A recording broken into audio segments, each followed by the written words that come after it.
Abram suas Bíblias no primeiro livro de Samuel, capítulo 8. Primeiro livro de Samuel, capítulo 8.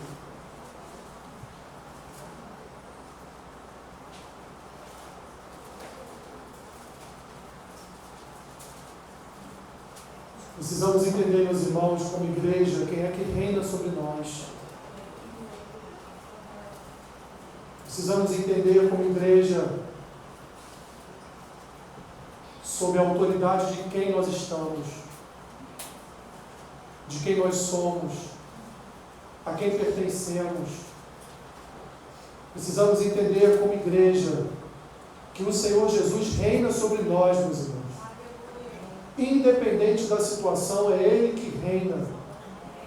Esteja numa circunstância boa ou não, Ele nunca deixa de reinar. É Ele que reina sobre nós. Primeiro livro de Samuel, capítulo 8. Os israelitas pedem um rei. Tendo Samuel envelhecido, constituiu seus filhos por juízes sobre Israel. O primogênito chamava-se Joel e o segundo Abias, e foram juízes em Berseba. Porém seus filhos não andaram pelos caminhos dele. Antes se inclinaram à avareza e aceitaram subornos e perverteram o direito. Então os anciãos todos de Israel se congregaram e vieram a Samuel a Ramá e lhe disseram: Vê, já estás velho, e teus filhos não andam pelos teus caminhos. Constitui-nos, pois, agora um rei sobre nós, para que nos governe como tem todas as nações. Porém, esta palavra não agradou a Samuel, quando disseram: Dá-nos um rei, para que nos governe. Então Samuel orou ao Senhor.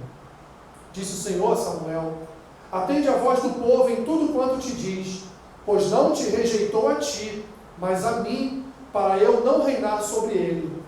Segundo todas as obras que fez desde o dia em que o tirei do Egito até hoje, pois a mim me deixou, e a outros deuses serviu, assim também o faz a ti. Agora, pois, atende a sua voz, porém adverte-o solenemente, e explica-lhe que qual será o direito do rei que houver de reinar sobre ele.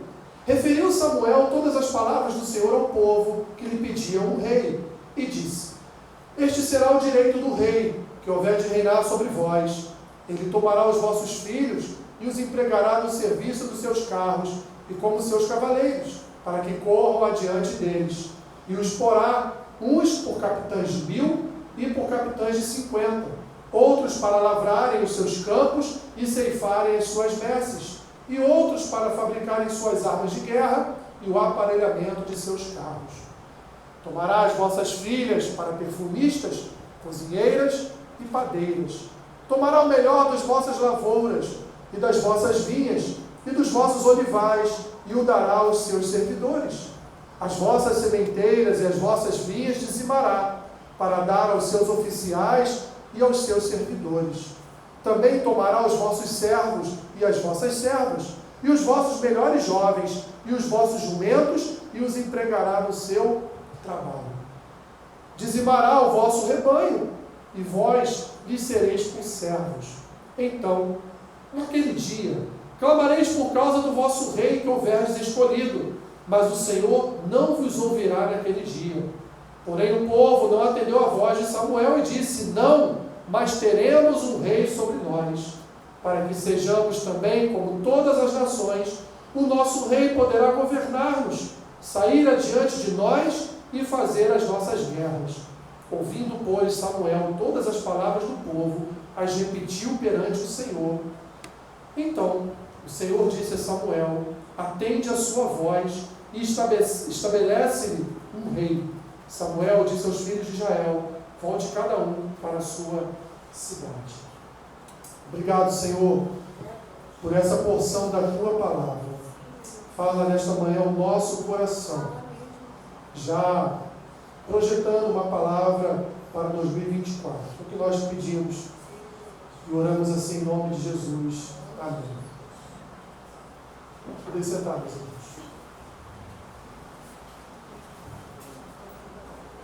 Eu vou iniciar com uma pergunta e também vou terminar com ela, já te dando spoiler aqui do nosso final. Meu irmão e minha irmã, quem reina sobre a tua vida?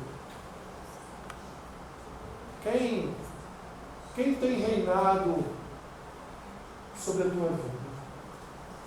Fato é que, desde a criação do homem, todos nós precisamos de um rei. Todos nós precisamos ser guiados por alguém. Todos nós precisamos, meus irmãos, de uma autoridade que nos guie, de um Senhor que nos conceda um caminho, que nos apresente uma direção. O homem não foi criado para viver por conta própria.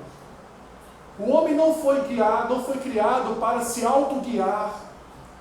O homem não foi criado para andar sozinho nos seus próprios planos, de acordo com o seu próprio coração, de acordo com os seus próprios decretos, suas próprias leis. O homem não foi criado, meus irmãos, como nós vamos ver no livro de Gênesis, para viver só. E nessa sua solidão, caminhar solitário, não. O homem não foi feito para viver isolado, o homem não foi feito para caminhar segundo os desejos do seu próprio coração. Deus, meus irmãos, nos criou para sermos guiados, mas Deus não nos criou para sermos guiados por nós mesmos. Deus não nos criou para sermos guiados por outros. Deus nos criou para sermos guiados por Ele. Desde o início, Deus guia os passos do homem. Desde o início, Deus apresenta um caminho ao homem. Desde o início, Deus apresenta uma forma de caminhar para o homem. Desde o início, Deus se apresenta ao homem como um guia turístico. Desde o início, Deus se apresenta ao homem como alguém que não só aponta a direção para onde o homem deve seguir, mas anda junto com o homem, para que o homem não venha tropeçar, para que o homem não venha cair, para que o homem não venha desviar-se nem para a direita nem para a esquerda. Deus sempre tentou conduzir a humanidade segundo a sua vontade, segundo o seu querer, segundo os decretos que Ele estabeleceu na sua palavra. E Deus nos deixou uma palavra justamente para servir de guia. Deus nos deixou uma palavra justamente para servir de direção, para servir de farol, apontando qual o melhor lugar que nós devemos navegar com os nossos barquinhos. Deus, meu irmão e minha irmã, não criou o homem e deixou o homem ao seu próprio desejo. Deus não criou o homem e deixou o homem seguir os seus próprios passos. Muito pelo contrário, como disse Davi no Salmo 139, Deus o viu no ventre de sua mãe, Deus o teceu no ventre de sua mãe, e todos os dias do rei Davi estavam contados, determinados e escritos no livro da vida. Sendo assim, meus irmãos, Deus, Ele nos fez, e desde o princípio Ele nos fez e nos criou para nos guiar, para ser para nós fonte de caminho perfeito e agradável. Pois é isso que Deus deseja na nossa caminhada de fé, esperança e amor. Em algum momento vamos tropeçar, em algum momento vamos cair, em algum momento vamos olhar para uma bifurcação e perguntar por onde eu vou, mas Deus está sempre presente, Deus se faz sempre presente, guiando e entregando ao homem uma direção para onde ele deve seguir através da sua palavra. Mas aí, meus irmãos, o pecado acabou por nos afastar de Deus. No único momento, no início de todas as coisas, em que o homem quis seguir o seu próprio coração, quis seguir os seus próprios passos, o homem então desobedeceu, deixou de ser guiado momentaneamente por Deus e passou, meus irmãos, a construir e pavimentar o seu próprio caminho, a sua própria estrada. Através do pecado, em decorrência do pecado, o homem então, meus irmãos, passou a construir e andar pelos seus próprios caminhos. Como Paulo também vai dizer em Romanos capítulo 1, a respeito do homem que substitui a glória de Deus pelas imagens de répteis, quadrúpedes e pelas imagens de outro homem. O próprio homem se entregou à concupiscência do seu coração, o próprio homem se entregou à malignidade da sua alma, o próprio homem se entregou aos seus próprios caminhos e foi capaz, inclusive, de substituir o Deus Criador de todas as coisas por uma simples imagem de escultura, seja de barro, seja de cerâmica, seja de madeira. Por causa do pecado, meus irmãos, nós deixamos de ser guiados por Deus. Por causa dos nossos pecados, meus irmãos, nós passamos a ser guiados por qualquer vento. E não estou falando vento de doutrina, estou falando qualquer vento do mundo. Somos guiados pela política, somos guiados por times de futebol, somos guiados por ideologias, somos guiados pela cultura, somos guiados por filmes, somos guiados por novelas, somos guiados por qualquer rei, com letra minúscula, que se levanta e acaba por tomar conta do nosso coração, de tal forma que ele é entronizado no trono do nosso coração e ali passa a reinar sobre as nossas vidas. Ou você não conhece um cristão que é guiado pelo seu líder político? Ou você não conhece um cristão que é guiado pelo seu ídolo no futebol ou por uma ideologia mundana qualquer? Jeremias, meus irmãos, vai dizer na sua profecia que o coração do homem é enganoso. Calvino vai dizer que o coração do homem é uma fábrica de ídolos. O sábio em Provérbios vai dizer que do coração brota fontes para a vida. E quando ele diz que do coração jorram águas ou fontes para a vida, ele também está dizendo que também jorram águas para a morte. Porque há um contraponto nas palavras do sábio em Provérbios. Israel, meus irmãos, é a prova de que o nosso coração é capaz de fazer. Quando nós lemos o Antigo Testamento, temos por característica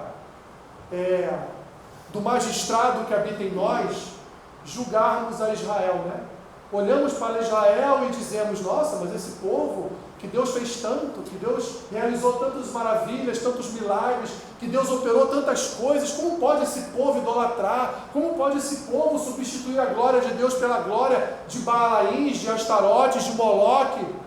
Como esse povo foi capaz de virar as costas para Deus, depois de Deus abrir o mar, depois de Deus enviar codornizes, alimento através das codornizes, depois de Moisés dar ordem à rocha, da rocha jorrar água? Como pode esse povo ser tão pecador e agir contra o Senhor? Mas nós somos iguais, meus irmãos. Nós somos iguais. Porque entra ano e passa ano, e em algum momento daquele ano, nós deixamos algo reinar sobre a nossa vida. Deliberadamente nos afastamos de Deus em algum momento e deixamos alguma outra coisa que não é o Senhor, o Rei da Glória, reinar sobre a nossa vida. Israel é para nós, meus irmãos, um exemplo ao inverso. Sabe o que é um exemplo ao inverso? É um exemplo do que nós não devemos fazer. Israel é para nós um exemplo ao inverso. E Deus, meus irmãos, é tão bom, mas tão bom, que Deus escreveu uma palavra para que a sua igreja tivesse essa palavra em suas mãos e não cometesse os mesmos erros, os mesmos pecados de Israel. Não para que a igreja olhasse para Israel e julgasse Israel como um povo pecador, mas para que a igreja olhasse para Israel e dissesse, eu sou como eles, pecador também, que Deus me ajude a não pedir um novo rei sobre a minha vida. Que Deus me ajude a não substituir o Rei da Glória pelo rei, por algum rei ou qualquer rei terreno, terrestre. Que Deus me ajude a não substituir o rei que me salvou por um rei terreno que não pode fazer absolutamente nada por mim. Quando olhamos para essa palavra, meus irmãos, para essa porção das Escrituras, o que vemos aqui, meus irmãos, é um povo insatisfeito. O que vemos aqui é um povo que está, entre linhas, culpando a Deus pelo governo de dois homens pecadores, Joel e Abias, filhos do grande Samuel. Quando olhamos para esse texto, meus irmãos, nós vemos aqui o povo com inveja do povo pagão. Vemos o povo de Deus com inveja do mundo. Vemos o povo de Deus reclamando que, olha, nós precisamos de um rei como as outras nações têm o seu rei. Nós queremos um homem nos governando. Nós não queremos mais um sistema teocrático. Nós não queremos mais Deus levantando homens aqui para serem a sua voz diante de nós. Nós queremos um homem que nos aponte um caminho, nos aponte uma direção. Nós queremos um homem que governe sobre nós. Nós queremos a palavra de um homem. Não queremos mais a palavra de Deus. E tudo isso, meus irmãos, dentro de um contexto já de idolatria, porque acabamos de sair historicamente do livro de Juízes, onde o texto termina dizendo: em Israel não havia rei. Para entrar então, já nas histórias concernentes a Samuel, a Eli, a Ofni, a Finéias, e assim por diante, até chegarmos ao ponto que não bastava só o povo idolatrar, agora o povo não quer mais o reinado de Deus sobre eles. Porque um abismo chama a outro abismo. Um pecado conduz a outro pecado. E o povo agora já havia substituído o Deus da glória pelos deuses do paganismo. Agora queriam substituir a palavra do Deus da glória pela palavra de um homem, pela palavra de um rei, pela palavra de um governante. Por quê? Porque Abias e Joel pecam, roubam o povo. Eles recolhem os sacrifícios e não sacrificam, eles roubam o povo. Eles se prostituem com as mulheres de Israel, eles não são bons sacerdotes diante do rei, diante do Senhor e diante de Israel. Então temos que trocá-los, mas trocá-los por quem? Por outros mais pecadores ainda, porque Samuel é velho, ele não vai dar conta disso tudo. Trocaremos por quem? Ah, temos uma ideia. Olha como os filisteus são governados, eles têm um rei. E parece que eles adoram o rei deles. Então, para acabar com esse mal em Israel, vamos proclamar um rei, um Senhor terreno sobre nós, porque não basta mais a palavra de Deus sobre nós.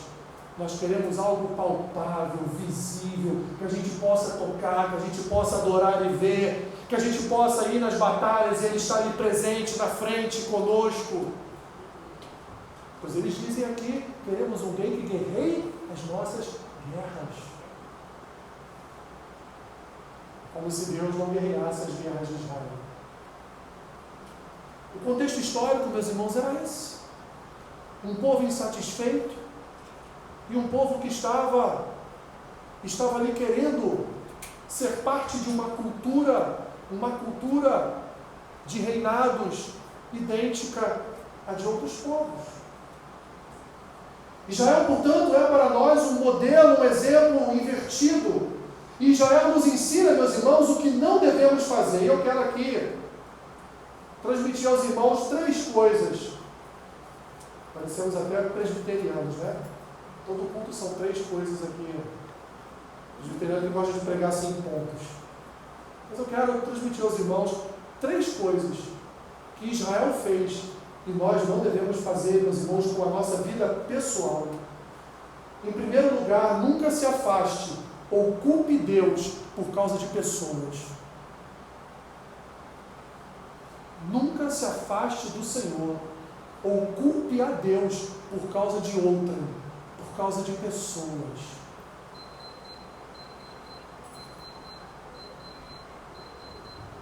Viu como isso é importante?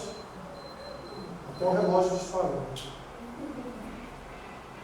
Os anciãos não queriam mais o governo dos filhos de Samuel, porque de fato eles eram maus juízes.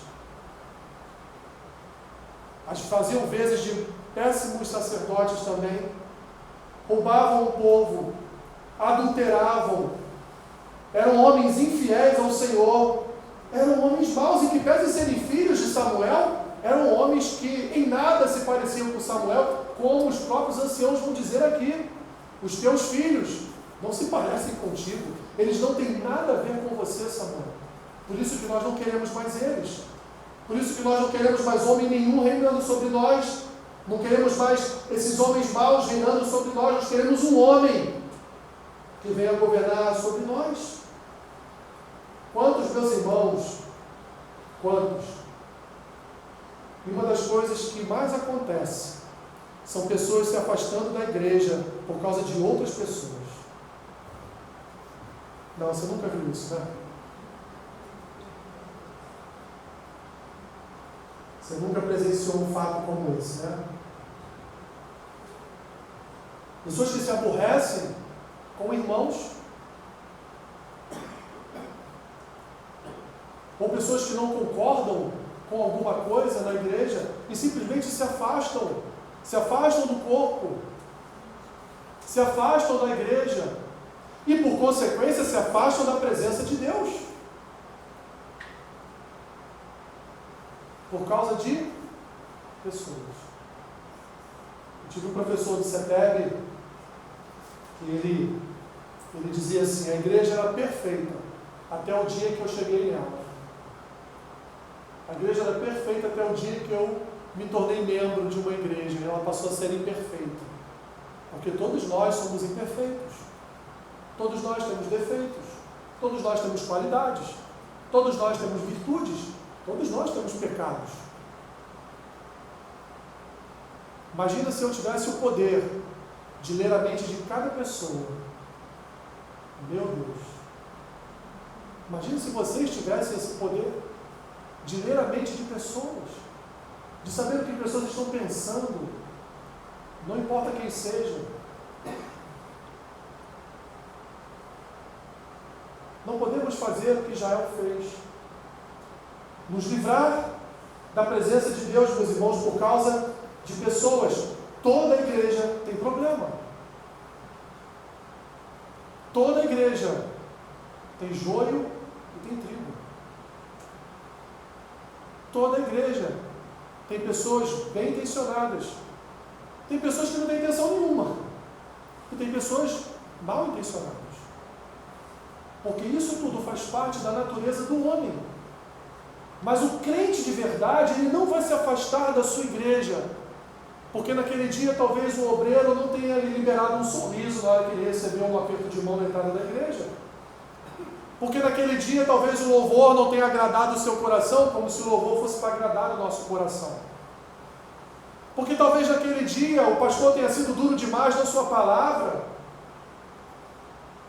Porque naquele dia o pastor tenha falado algo que tem tudo a ver com a sua vida, e de repente a pessoa pensou: poxa, abri a minha vida para o fulano, para a fulana, e contou para o pastor. E às vezes não.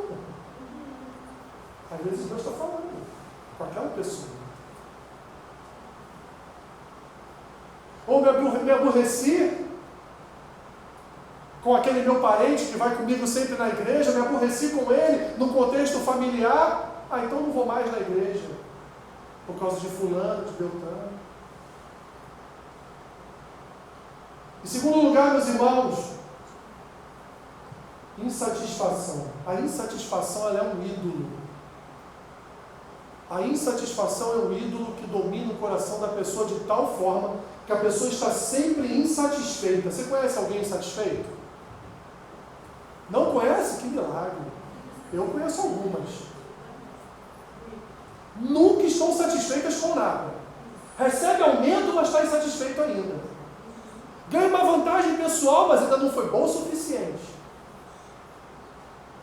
Ganha um presente, mas não era bem isso que eu queria. Pessoas que sempre arrumam uma forma de expressarem a insatisfação do seu coração. O que vemos claramente, meus irmãos, em Israel é um povo insatisfeito. E não é de agora, é desde o deserto. Desde o deserto esse povo é um povo insatisfeito. Um povo que não está feliz em ser governado por Deus. Um povo que, mesmo tendo visto tantas e tantos milagres, tantas e tantas guerras que Deus venceu por eles, tanto tantos homens bons que foram levantados na história de Israel para conduzir o povo, ainda assim esse povo está insatisfeito com o Deus que eles servem. Porque o nosso coração, meus irmãos, plagiando aqui Calvino, é uma fábrica de insatisfações. O nosso coração é uma fábrica de murmuração. O nosso coração é uma fábrica de reclamação. É porque o céu não tem um setor de reclamação, né? Imagina se tivesse um telefone direto com Deus, né? Ouvidoria do céu, né? Imagina uma ouvidoria do céu, meus irmãos, misericórdia. Não dá essa ideia para nenhum pastor não, Senhor, pelo amor de Deus. Imagina isso. Imagina se a igreja tivesse um setor, um ministério de ouvidoria. Meu Deus. Pelo meu Cleiton para ser o ouvidor da nossa igreja. Imagina, meus irmãos. Porque nós somos assim, a gente reclama de tudo. A gente murmura de tudo. Se está calor, está calor. Se chove é porque choveu. Se está frio é porque está frio. Né? A gente reclama, a gente não está satisfeito com nada. Porque o nosso coração é uma fábrica de insatisfação. O nosso coração é uma fábrica de murmuração. A gente reclama o tempo todo de tudo, inclusive de Deus. Quantas orações de reclamação você já fez diante de Deus? Só que, meus irmãos, a insatisfação é um perigo. Porque a insatisfação, no primeiro momento, parece um alimento saudável. Parece que a gente põe para fora a nossa satisfação, nos faz bem colocar. Mas ao longo do tempo, meus irmãos, vai se tornando veneno. Nós passamos a ser pessoas venenosas. Porque a insatisfação, ela vira fofoca. A insatisfação, ela vira disse-me-disse. A insatisfação gera divisão, gera facção, gera problemas.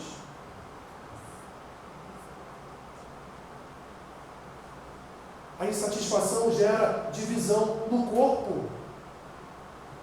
Vocês acham mesmo que todo o povo de Israel queria um rei? Pode ter certeza que tinham 7.000 lá que não se dobraram a Baal. Pode ter certeza que alguns olharam e disseram, má ideia, olha o que esse povo está arrumando, olha o que esses anciãos estão arrumando para a gente, estão arrumando problema, para que ter um rei, para que ser igual a outras nações, porque sempre tem alguém que pensa sabiamente, sempre tem alguém que não se rende à murmuração, sempre tem alguém que está satisfeito com aquilo que Deus lhe dá, seja bom ou seja ruim, seja muito ou seja pouco, está sempre satisfeito com o que Deus lhe dá. Porque tem pessoas em nosso meio que entendem que Deus é soberano, e Ele é soberano também quando atravessamos problemas. Israel, meus irmãos, pagou um pedágio de 40 anos no deserto por causa da sua insatisfação. 40 anos dando voltas no deserto, porque foi um povo que murmurou, reclamou, estava insatisfeito com Deus. O descontentamento, a insatisfação, meus irmãos, nos conduz a decisões erradas. No momento em que Moisés estava descontente com aquele povo, no momento em que Moisés estava com raiva daquele povo, no momento em que Moisés se viu insatisfeito com aquele povo, ao invés de dar ordem à rocha, ele feriu a rocha. E perdeu bastante, né?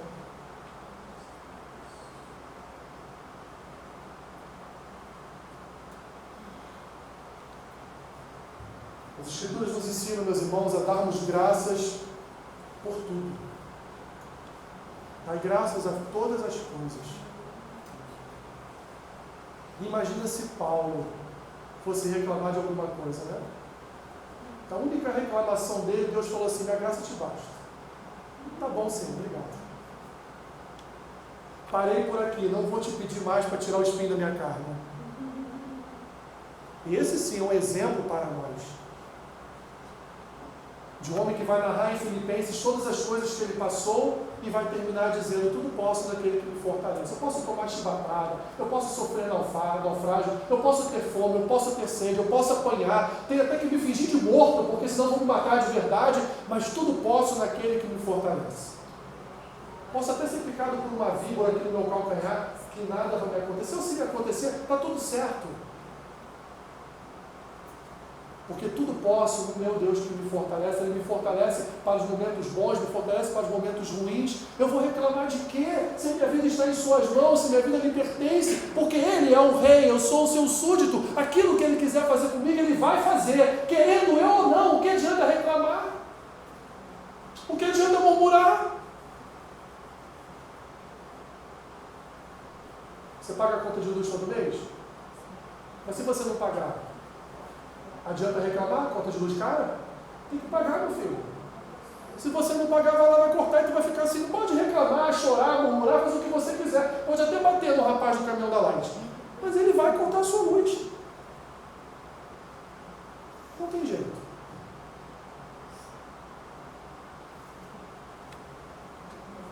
A insatisfação, meus irmãos, é uma rejeição a Deus. Quem está insatisfeito está rejeitando o que Deus tem realizado na sua vida. O que reclama, o que murmura, não tem se agradado do governo de Deus sobre a sua vida. Eu não sei qual momento da sua história você está atravessando, bom ou mal. Mas uma coisa eu posso dizer a você: Deus está reinando sobre a tua vida. O Senhor Jesus reina sobre a tua vida. No momento bom e no momento mau. Terceiro e último, meus irmãos, nunca queira ser o que o mundo é. Nunca queira fazer o que o mundo faz. O mundo é mundo. E as Escrituras dizem que o mundo jaz no maligno. O mundo está morto no maligno. O mundo está morto nas suas concupiscências, nos seus pecados, nos seus delitos. A igreja não pode, de forma alguma, parecer com o mundo. Porque nós fomos escolhidos e a eleição, a escolha é uma separação. Nós fomos separados do mundo. Paulo vai dizer em Colossenses que nós fomos arrancados, retirados, removidos do império das trevas. E onde as trevas imperam? No mundo. Nós fomos retirados do império das trevas e fomos conduzidos para o reino. Paulo vai completar: o reino do Filho do seu amor, onde nós encontramos remissão, redenção, salvação, vida eterna, transformação, novidade de vida, o Espírito habitando em nós. E se nós fomos separados, se nós somos diferentes, mesmo o mundo dizendo que isso é a nossa arrogância, mesmo o mundo dizendo que não é uma verdade absoluta, mas nós somos diferentes, nós somos separados e nós cremos numa palavra que é a verdade. As Escrituras são a verdade para a nossa vida. Mas se um dia a Constituição proibir a Bíblia na sua casa, eu vou ter Bíblia na minha casa e vou ser preso. Não tem problema. Porque a minha Constituição é as Escrituras. E naquilo que eu obedeço ao homem, sem confrontar o meu Deus, eu obedeço, está tudo certo. Mas aquilo que confronta diretamente o meu Deus, eu não vou obedecer. Nunca queira ser o que o mundo é, ou fazer o que o mundo faz, porque Deus nos separou do mundo. João, na sua primeira epístola, vai dizer o quê? Quem ama o mundo e as coisas do mundo, não ama a Deus. Quem se sente atraído pelo mundo, pelas coisas do mundo, não ama a Deus. Israel se sentia atraído pela cultura do paganismo. Israel se sentia atraído por ter um rei, uma pessoa governando sobre eles. Israel amava o seu Deus? Não. Aliás, uma geração que nem conhecia a Deus. Israel não amava a Deus. E por isso quis trocar a glória do governo de Deus pela glória de homens, de um governo terreno, porque não amavam o seu Deus. Quis substituir toda a história de reinado e de governo de Deus sobre o seu povo pela história dos deuses do paganismo, pela história da cultura e do povo pagão. Queremos ter um rei como é o rei deles. Não tem problema ser dono da minha filha, dono do meu filho, dono dos meus animais, dono da minha casa. Não tem problema. Tomar a minha mulher de mim, como Davi tomou Batseba de Urias. Não tem problema nenhum. O rei tem um harém no palácio dele. Não tem problema nenhum o rei no futuro ser um idólatra como Salomão foi. Ser mau como todos os reis do norte foram. Não tem problema nenhum. Porque eu quero ser igual ao mundo é, ao que o mundo é. Eu quero experimentar dos manjares do mundo. Eu quero experimentar das iguarias do mundo. Ora, se o mundo faz coisas que dão certo, por que a igreja não pode tomar como exemplo as coisas do mundo que dão certo e trazer para a igreja para que dê certo também?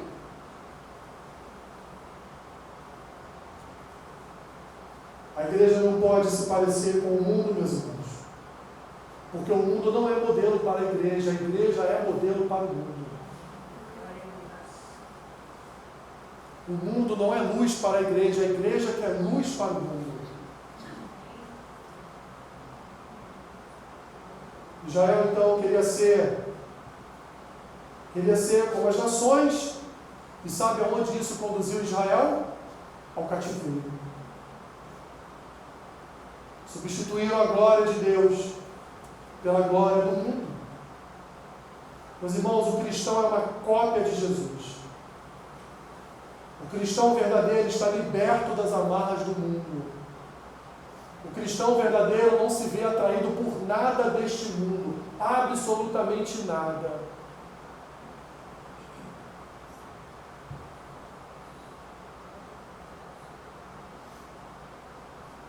Não há nenhum atrativo para nós nesse mundo. Israel nos ensina de forma invertida. Nos ensina, meus irmãos, a não nos afastarmos de Deus por causa de pessoas. Israel, meus irmãos, nos ensina de uma forma invertida a não andarmos insatisfeitos com o nosso Deus. Israel nos ensina, meus irmãos, que nós não somos iguais a este mundo. E eu volto, para concluir, à pergunta que eu fiz no início. Quem reina sobre a tua vida? Ou melhor dizendo, vamos aproveitar que o ano está a poucas horas de terminar. Quem vai reinar sobre a tua vida em 2024?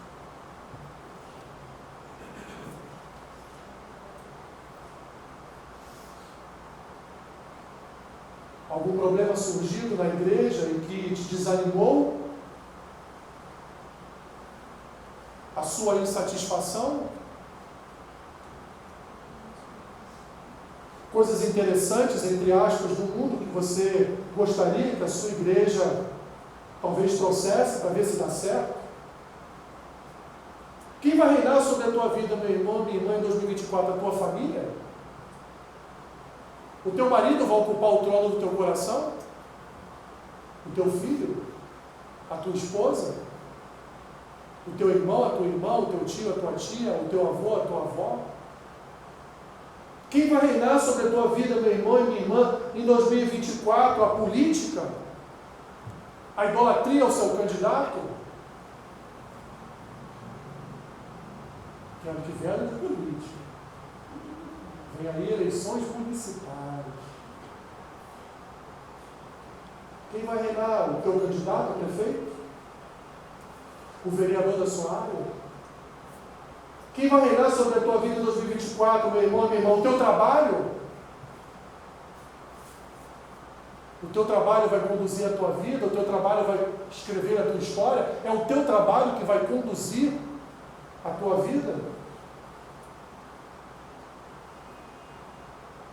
Seus problemas vão governar a sua vida?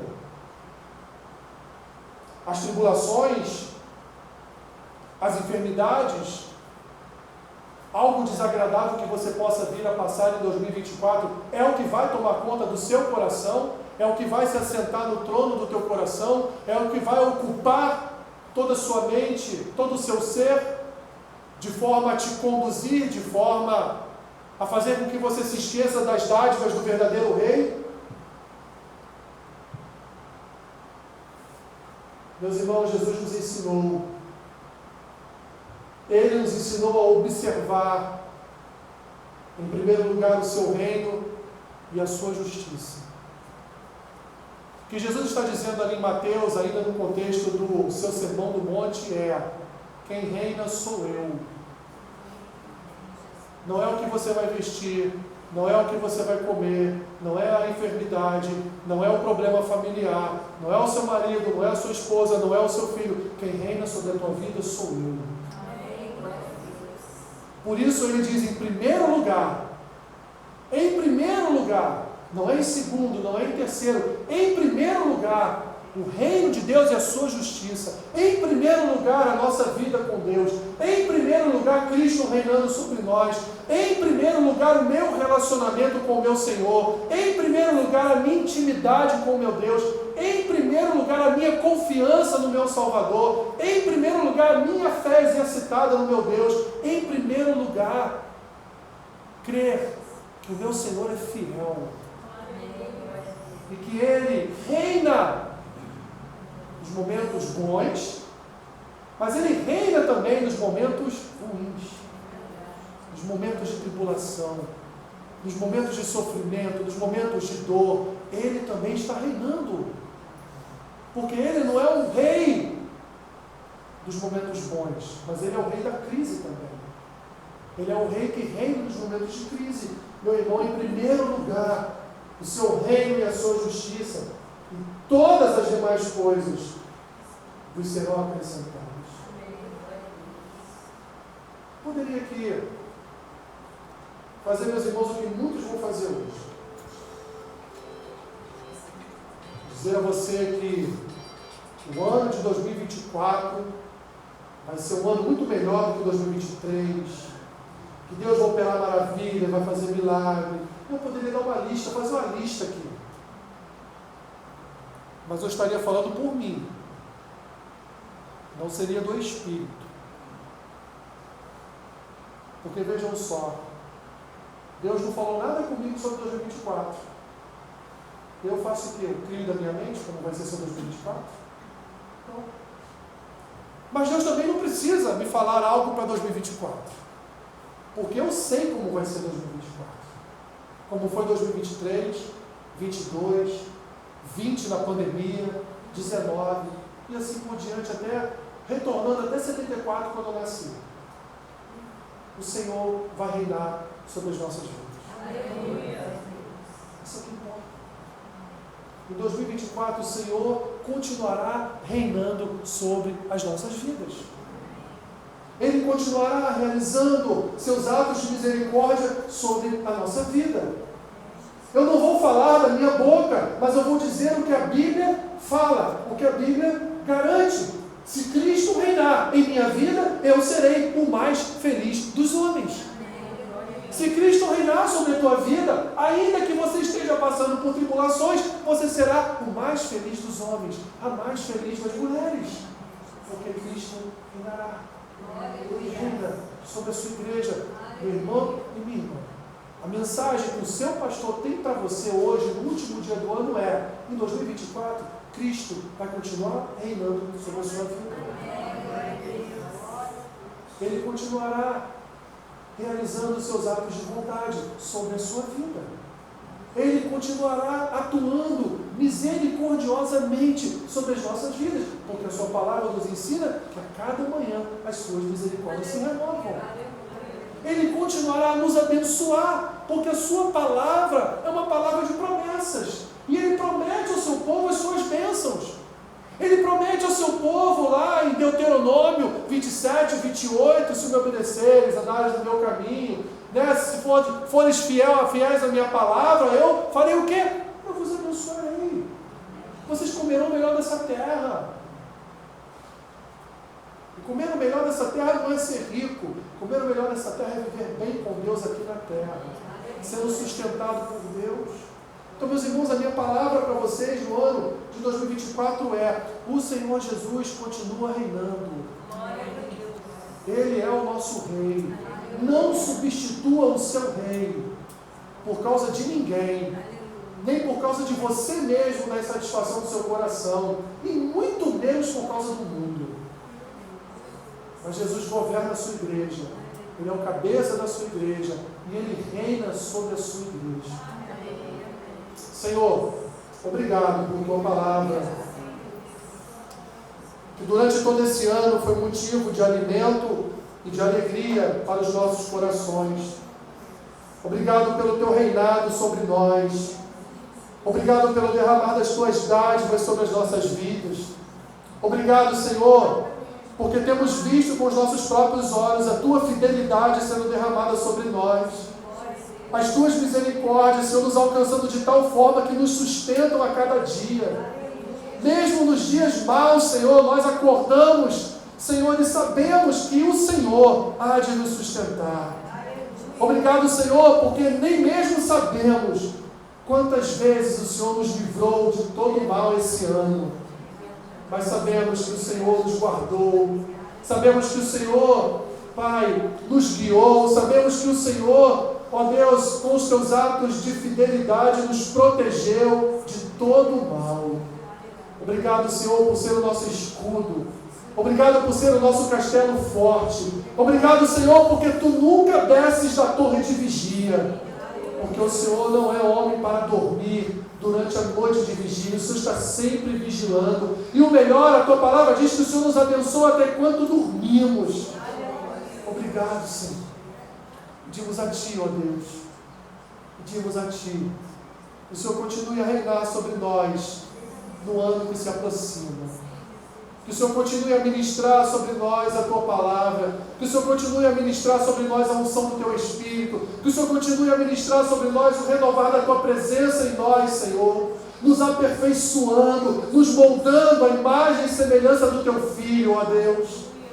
Nessa santa expectativa que temos em nossos corações, nessa santa ansiedade, na esperança e na espera da Tua volta, do Teu retorno, ó Deus. Para que possamos viver a eternidade contigo. Para que possamos, ó Deus, ver concretizada em nossa vida a Tua salvação e a eternidade. Abençoe, ó Deus, meus irmãos e minhas irmãs. Seja com eles, Senhor, em cada um dos pedidos que eles têm a ministrar, Senhor, ao Teu coração. Que o Senhor venha, ó Deus, a responder a cada um deles. Que o Senhor venha manifestar a Tua graça sobre cada pedido, Senhor, que se encontra no coração do meu irmão, da minha irmã, ou se encontra neste vaso aqui na frente. Que o Senhor, Pai, venha cercá-los das Tuas respostas. Que o Senhor venha salvar a sua casa, a sua família. Que o Senhor venha enviar socorro nos momentos de opressão da alma, nos momentos de depressão, nos momentos, Senhor, de angústia. Que o Senhor venha enviar a alegria do Teu Santo Espírito. Que o Senhor venha enviar o consolo e o conforto. Que o Senhor venha enviar a Tua cura para aqueles que se encontram enfermos. Trabalha, Senhor, trabalha. Trabalha, Senhor, e salva o meu irmão e minha irmã desta enfermidade. Seja enfermidade da sua alma, seja enfermidade no seu corpo, mas que o Senhor ministre, Senhor, neste ano que se aproxima a cura sobre a vida do meu irmão, sobre a vida da minha irmã. Ah, Deus, faz milagres, livra-nos de todo o mal, guia-nos, Senhor, pelas veredas da Tua justiça, por amor do Teu nome. Permita-nos, Senhor, descansar das Tuas águas de refrigério. Renova a nossa confiança, renova a nossa fé, renova a nossa esperança, Senhor. Independente da ação de homens, renova a nossa esperança na Tua ação divina, ó Deus. Na Tua destra misteriosa, na Tua destra invisível, que nos abençoa, que nos consola, Senhor, em nome de Jesus. Em nome de Jesus. Possamos receber de Ti todos os dias o renovar da Tua graça. possamos receber de Ti todos os dias o convite para a intimidade, para o relacionamento. Que sejamos um corpo, Senhor, um corpo de oração, de intercessão, de estudo da Tua Palavra, de paixão pela Tua Escritura, Senhor. Ajuda-nos, ó Deus, a Te servir cada vez melhor. Ajuda-nos, ó Senhor, a estarmos disponíveis em Tuas mãos, para que o Senhor nos use conforme lhe aprouver, para que o Senhor nos use, Senhor, segundo a Tua vontade, que é santa, que é perfeita, que é agradável, para que o Senhor use essa igreja, para que o Teu poder seja manifestado, para que a Tua palavra seja pregada, para que o Teu evangelho seja reverberado. Que seja um ano, Senhor, um ano de aprofundamento, um ano de intimidade, um ano de estudo, um ano em que nós olhamos para Ti, Senhor, e reconhecemos em Ti o nosso Rei, um ano em que nada venha governar os nossos corações, nem os nossos pecados, nossas concupiscências, nem a nossa humanidade falha, Senhor, mas que Tu, Senhor, estabeleça o Teu trono de glória e de majestade em nossos corações. Que seja um Senhor e somente um Senhor a nos governar, a reinar sobre nós, a nos conduzir a atos da Tua vontade. Executa em nós o Teu querer, Senhor. Executa em nós o Teu realizar. Ministra sobre nós a Tua vontade. Guia-nos, Senhor, através dos caminhos da Tua vontade. Abençoa-nos, Senhor, como está prometido na Tua palavra. Dá-nos, Senhor, prosperidade de intimidade, que não falte do Teu pão sobre a nossa mesa, que não falte emprego para aqueles que estão desempregados, que não falte sustento, Senhor, para as nossas famílias. Acampe Teus anjos em nossos lares, acampe Teus anjos nas portas da nossa casa, que o Teu Santo Espírito, Senhor, reine sobre a nossa casa, que possamos sentir a Tua presença em nossas casas todos os dias, que possamos manifestar a Tua graça àqueles que não são salvos, que o Senhor fale através de nós, que o Senhor comunique o Teu bom perfume do Evangelho através de nós, que sejamos dispenseiros da Tua graça, que sejamos atalaias do Teu reino, Senhor. Levanta neste lugar homens e mulheres capacitados a dar razão da sua fé, capacitados a falar em Teu nome, capacitados em orar em Teu nome. Senhor, distribui entre nós dons, Senhor, dons de cura, dons da palavra, dons de profecia, dons de língua, Senhor, distribua entre nós dons de interpretação de línguas, Senhor. Que o Teu poder desça sobre nós, que a Tua Shekinah venha nos encher, venha nos encher até transbordarmos da Tua presença, Senhor. Nosso cálice anda tão vazio, venha encher-o, Senhor, venha derramar poderosamente do Teu Espírito sobre nós. Ah, Senhor, que seja um ano diferente em todos os aspectos da nossa vida espiritual. Que o nosso compromisso, em primeiro lugar, seja com o Senhor e a Tua palavra. E, em primeiro lugar, venhamos a observar o Teu reino e a Tua justiça. Que as preocupações dessa vida não venham ocupar o Teu lugar em nosso coração. Que os problemas familiares não venham ocupar o Teu lugar em nosso coração. Que os problemas do nosso trabalho não venham ocupar o Teu lugar em nosso coração. Os problemas deste mundo, Senhor, não venham ocupar o Teu lugar em nosso coração. Estabeleça um trono, Senhor, em nosso coração. Assenta-te nesse trono, Senhor, e reina sobre nós. Reina sobre nós. Soberano sobre nós. Com autoridade e poder sobre nós. Nos santificando, nos purificando todos os dias. Senhor, não permita nos esquecermos da Tua obra. Não permita nos esquecermos, Senhor, da Tua grande salvação sobre as nossas vidas. Ah, Senhor, que venhamos trazer à memória tudo aquilo que nos dá esperança. Que o ano de 2024, Senhor, seja um ano de intimidade e relacionamento com o Senhor. Seja um ano, Pai, onde o Teu doce Espírito trabalhe em nosso coração, limpando o que precisa ser limpo, mudando o que precisa ser mudado. Nós te pedimos, Senhor, abençoe os pedidos que foram colocados neste vaso, os pedidos que estão, Senhor, nas mãos do Teu povo. Abençoe, ó Senhor, dá respostas, ó Deus. Ó Senhor, dá exemplo do que Tu és em nossa vida com as Tuas respostas.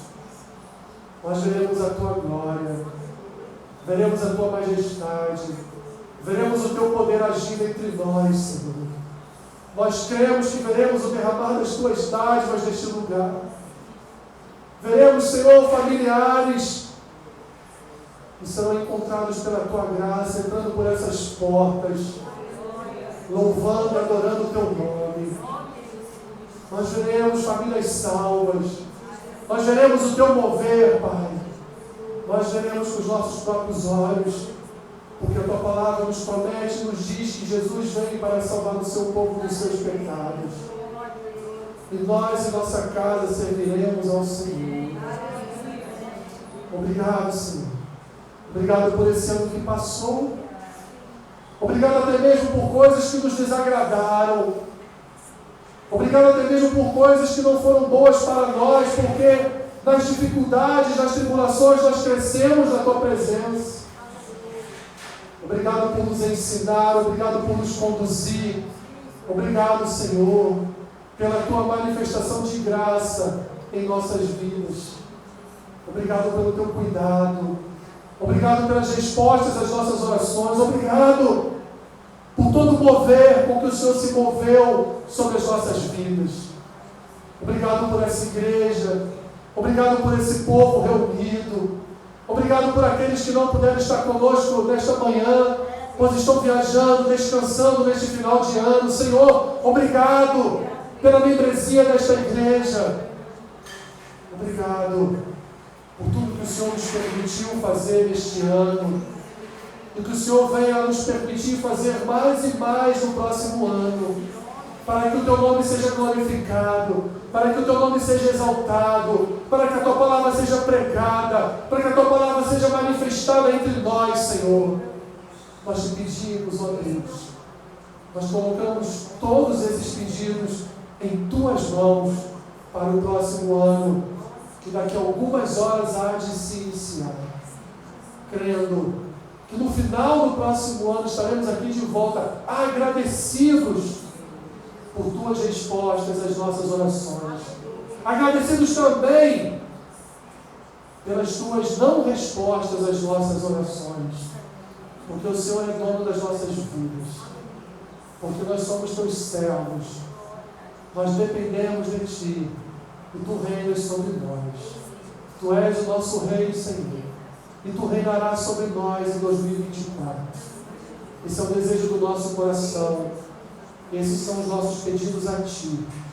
E fazemos cada um deles em nome de Jesus. Em nome de Jesus. Em nome de Jesus. Queremos ainda colocar a vida de Marlúcia em Tuas mãos. Tua filha, Senhor, acometida de um câncer no rosto. Senhor, tenha misericórdia. Derrama da Tua graça sobre a vida dela, do Teu cuidado sobre a vida da Tua filha, Pai. Leva a Tua cura sobre ela. Usa os médicos, usa, Senhor, os remédios. Senhor, já transmita a Tua filha boas notícias no início desse ano. Que nós te pedimos, Senhor, em nome de Jesus. Leva-nos em paz. Nos dê esse último dia do ano, um dia agradável, um dia de paz, um dia de comunhão familiar. Que possamos transpor um ano para o outro, agradecidos a Ti, em orações a Ti, pelo ano que se inicia em nossa casa. Em nome de Jesus. Amém. Amém. Deus abençoe, meus irmãos. Uma boa passagem de ano a cada um de vocês. Nos encontramos aqui novamente quarta-feira de manhã. Tá bom?